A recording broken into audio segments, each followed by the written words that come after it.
तो बाइबल कहती है एस्तर ने 3 ड्राई फास्ट किए थे। ड्राई फास्टिंग एक वेपन है डेविल के खिलाफ, आप उसे नोट कर लो। ड्राई फास्टिंग कैसे करते हैं? ड्राई फास्टिंग एक ऐसा फास्ट है जिसमें आप ना तो खाते हैं ना पीते हैं। अगर मैं आज आपको बोल दूं कि जिम जाओ क्योंकि फलाना बॉडी बिल्डर 100 किलो वेट उठा रहा है, आप भी उठाओ, तो पहले दिन आप जानते हैं क्या होगा। आप शाम को मूव ढूंढ रहे, वोलिनी जेल ढूंढ रहे होंगे आप। हालेलुया। तो जब मैं ड्राई फास्टिंग की बात कर रहा हूं तो इसे 40 दिन रात के मत रख लेना कि तुम रहो ही ना। स्टार्ट करना, जैसे लोग ड्राई फास्टिंग में बोलता हूं कि 2 बजे तक दोपहर के, सुबह उठे कुछ नहीं खाना कुछ नहीं पीना। इसका मतलब ही नहीं तुम गंदे मंदे रहो, ब्रश ना करो, नहाओ ना धोवो ना, ऐसा नहीं। 2 बजे तक कुछ खाना पीना नहीं। जब तुम्हारी बॉडी तुम्हें आदत पड़ जाए फिर 5 बजे तक करो, कुछ खाना कुछ पीना नहीं। जब आदत पड़ जाए इसे 1 दिन में लेके जाओ। इस तरह से बढ़ना है, क्योंकि वो हम पूरी तरह से शरीर में सफर करें ये परमेश्वर नहीं चाहता। लेकिन फास्टिंग के दौरान क्या होता है, जो डेविल के अटैक है, अब डेविल ने सोचा पूरी कौम का नाश करने के लिए, लेकिन उसने क्या किया? अगर डेविल आया है अपने वेपन्स को लेके, तो आपके पास भी परमेश्वर ने वेपन्स दिए हैं, हथियार दिए हैं। तो हमारे हथियार तलवार और बंदूकें नहीं, हमारे हथियार अलग हैं। अब जब आपको ये मालूम हुआ कि मुझे भी वेपन दिए गए, वो क्या है? ड्राई फास्टिंग एक वेपन है। फास्टिंग एक वेपन है। जैसे वेपन कई तरह के होते हैं, हथियार कई तरह के, छोटी बंदूक है, पिस्टल है, बड़ी बंदूक है, फिर आर्टिलरी गन है, फिर परमाणु बम है। उसी तरह से हमारे पास जो हथियार है वो अलग अलग किस्म के हैं। अब एस्तर को मालूम था कि छोटा मोटा हथियार इसमें काम नहीं करेगा, तो उसने अपना परमाणु बम निकाला कि फास्टिंग करूंगी, ड्राई फास्ट। कुछ लोग फास्ट करते हैं, डैनियल के फास्ट थे कि कुछ भी स्वादिष्ट वस्तु वो नहीं लेगा, वो अलग तरह के थे। उसे मैं रिकमेंड नहीं करता हूं क्योंकि वो एक अलग लेवल की स्पिरिट चाहिए, आप उसमें मत जाएं। आप 5 बजे तक फास्ट करें, डे नाइट फास्ट करें।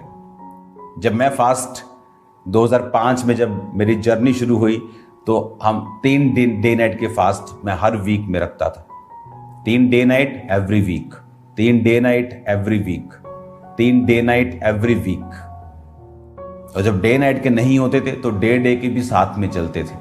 लेकिन मैंने ओवर फास्टिंग की है अपनी लाइफ में, मैं अभी वो भी आपको रिकमेंड नहीं करता। उसका असर तो है मेरी लाइफ में, वो मसा तो है, लेकिन फिजिकली बहुत से चैलेंजेस मैंने उन टाइम्स में फेस किए। तो मेरा रिकमेंडेशन है आप फास्ट करें 2 बार हफ्ते में। जिस दिन ड्राई कर सकते हैं ड्राई फास्ट करें। जब आप फास्टिंग में जाते हैं आप अपने शरीर से बाहर निकलते हैं। आपकी स्पिरिट के कनेक्शन, अलाइनमेंट, जिस तरह व्हील बैलेंसिंग आप अपनी गाड़ियों की करवाते हैं, अगर नहीं करवाते तो गाड़ी अगर स्टीयरिंग छोड़ दो हल्की हल्की इधर जाती है, तो वो टायर के लिए खतरनाक है, टायर घिसता है। स्पिरिट में भी अलाइनमेंट की जरूरत होती है, आपकी स्पिरिट भी हिलती है। जब आप ड्राई फास्टिंग करते हैं तब आप अपनी स्पिरिट को सीधा कर रहे होते हैं, आप उसको ट्रेन कर रहे होते हैं जीसस क्राइस्ट की आवाज और क्लियर और कनेक्शन से, और बिल्कुल सीधी, स्पष्ट और साफ आपको सुनाई देती है। हालेलुया। जब आप ड्राई फास्टिंग में और या फास्टिंग में आप जाते हैं, ये एक वेपन है शैतान के खिलाफ। मैं अपनी लाइफ में कैसे डिलीवर हुआ हूं? Fasting 40 fast. मैं उस समय एक बिजनेसमैन था, फास्ट करके मैं दुकान पे अपने बिजनेस पे बैठता था। तो मुझे मालूम था कि ये परफेक्ट वे नहीं है, लेकिन मेरे पास और कोई ऑप्शन नहीं था कि अभी मैं 1 साल का सिर्फ क्रिश्चियन था, मेरी फैमिली अभी मेरे साथ फाइट में थी, काम मैं छोड़ नहीं सकता था और मेरे पास काम नहीं था, अपने बिजनेस में मुझे बैठना था। तो इससे अच्छा कि मैं 100% ना दूं तो क्या मैं 50 भी ना दूं, 70 भी ना दूं, 80 भी ना दूं। तो मैंने फैसला किया कि हाँ मैं काम पर हूंगा, लेकिन मैं सुबह प्रार्थना करके जाऊंगा। सुबह प्रार्थना की, फास्टिंग की, 5 बजे तक फास्टिंग, फिर शाम को प्रेयर, फिर रात को प्रेयर। इस तरह से अपने आप को बैलेंस किया, काम पर भी रहा, प्रेयर्स भी की, फास्टिंग भी की। 5 बजे तक एवरीडे, रोज 2005 में 40 रोजे, 5 बार 6 बार, पता नहीं कितनी बार मैंने रखे। उन रोजों में परमेश्वर ने शैतान के गहरे बंधन से मुझे डिलीवर किया, जो मेरी लाइफ की one of the biggest testimonies में आता है अब तक, आज तक, और वो रहेगा, मैं जानता हूं। और उन दिनों में ऐसे एक्सपीरियंस मुझे हुए, जो एक्सपीरियंस आज तक मुझे संभाले हुए हैं। वो एक्सपीरियंस से जो मेरा फेथ है वो हमेशा हाई लेवल पे रहता है, क्योंकि मैंने कुछ ऐसा एक्सपीरियंस किया है उन रोजों के दौरान जो आम व्यक्तियों के पास मैं देखता हूं नहीं है। हालेलुया। तो जब आप फास्टिंग करते हैं, ये एक वेपन है शैतान के खिलाफ, उसके डिलीवरेंस के लिए fasting is the most important thing. जितनी ब्रांचेस आप सुन रहे हैं, यूके, यूएसए, जितने भी कनाडा में, सब देशों में जब आप सुन रहे हैं आज की इवनिंग मीटिंग को, आपको ये मालूम होना चाहिए कि आप एक फास्ट रखने वाले व्यक्ति होने चाहिए। हालेलुया। जब आप जिम में जाते हैं, आप जिम ट्रेनिंग करते हैं, आपकी बॉडी में फर्क आपको लगता है, स्ट्रेंथन लगता है। स्पिरिचुअल बॉडी फास्टिंग से बनती है। जब आप इसको ट्रेन करने लगते हैं, अपनी स्पिरिट को, अपने मसल्स को बढ़ाने लगते हैं, आपकी लाइफ एक अलग लेवल पे आप लेके जाते हैं। आपको फास्टिंग प्रैक्टिस करनी है 12 बजे तक, फिर 2 बजे, फिर 5 बजे। इस तरह से आपको अपने आप को आगे लेके जाना है। ड्राई फास्टिंग ट्राई करना है, दूसरा फास्ट ट्राई करना है जिसमें आप एक आध बार पानी या चाय आप ले सकते हैं। हालेलुया। लेकिन हमारा मकसद है अपने आप को इन चीजों से दूर रखना और प्रेयर में रहना। प्रेयर हम नहीं कर सकते, काम पे हैं, आप मॉर्निंग प्रेयर करके जाके शाम को आप प्रेयर कर सकते हैं।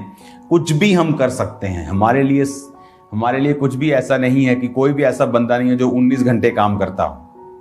हर बंदे के पास टाइम है। परमेश्वर ने ऐसा बनाया है कि आपके पास टाइम हो प्रेयर का, फास्टिंग का, स्पिरिचुअल लाइफ्स को सेट करने का। तो जितनी ब्रांचेस आप मौजूद हैं, जितने ऑनलाइन लोग मौजूद हैं इवनिंग मीटिंग में, आपको ये बात का ध्यान रखना है, स्पिरिचुअल एक्सरसाइज करना है, ऑर्डर्स को ब्रेक नहीं करना। जो खुदा ने ऑर्डर्स बनाए हैं बाइबल में, जिस तरह से परमेश्वर ने हमें बनाया है, अब तो आप इंटरनेट पे अगर आप देख लें, अब फास्टिंग के डॉक्टर्स फायदे गिनाने लगे हैं। इंटरमिटेंट फास्टिंग क्या है? वो 5 बजे तक रोजा रखना, सदियों से चलता आ रहा है बाइबल में। हाँ, ड्राई फास्टिंग के अब फायदे गिनाने लगे हैं। वो क्या है? पहले बोलते थे नहीं शरीर को पानी चाहिए, अब बोलते नहीं, अगर ड्राई फास्टिंग करोगे तो शरीर से टॉक्सिन जो हैं अपने आप ब्लड प्यूरिफाई करता है अगर अब तुम पानी नहीं पियो। वो सब चीजें जो बाइबल में सालों से लिखी हैं, अब वो उसे टिक लगा रहे हैं। हालेलुया। तो ये तो बाइबल में पहले से है। एस्तर ने ड्राई फास्ट किया, मूसा ने ड्राई फास्ट किया। मूसा तो एक अलग ही लेवल पे ले गया उसको, वो तो कितने कितने दिन रहता था ड्राई फास्टिंग में, क्योंकि वो परमेश्वर की ग्लोरी के बहुत करीब था।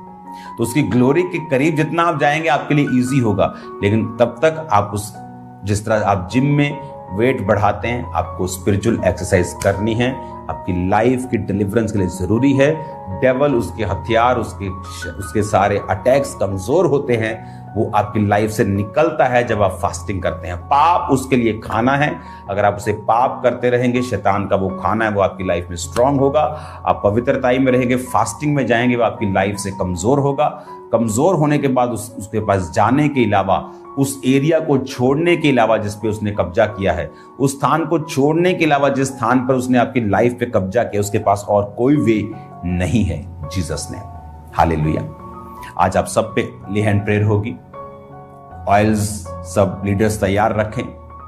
वो ऑयल बॉटल्स में नहीं होना चाहिए, बॉल में होना चाहिए। और बॉल में प्रार्थना होगी, उस बॉल से आप जाएंगे और लोगों के ऊपर ले हैंड करेंगे। और मैं आपको बता रहा हूं, आप टेस्टिमनीज भेजेंगे इन जीसस नेम। आप भेजेंगे टेस्टिमनीज, सो मेनी टेस्टिमनीज कि आप डिलीवर हुए हैं। ड्राई फास्टिंग एक हथियार है, फास्टिंग एक हथियार है। इसे बांध ले पल्ले और आप सेव नहीं होंगे। और जब हम उपवास करते हैं क्या होता है? उपवास हमारे शरीर के जो बॉसपन है, उसका जो बॉसी शरीर है, जो मालिक बनता है, वो उसके मालिकियत को खत्म कर देता है। जो शरीर का प्रभाव है, पाप का प्रभाव है, गंदगी का प्रभाव है, नेगेटिविटी का प्रभाव है। मुझे आज भी याद है 2004 में जब मैं परमेश्वर में आया तो शैतान मेरे पे अटैक करता था बहुत।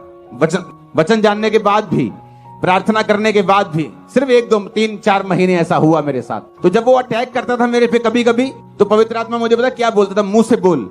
मैंने फास्टिंग स्टार्ट कर दी। खाना 6 बजे खाया, शाम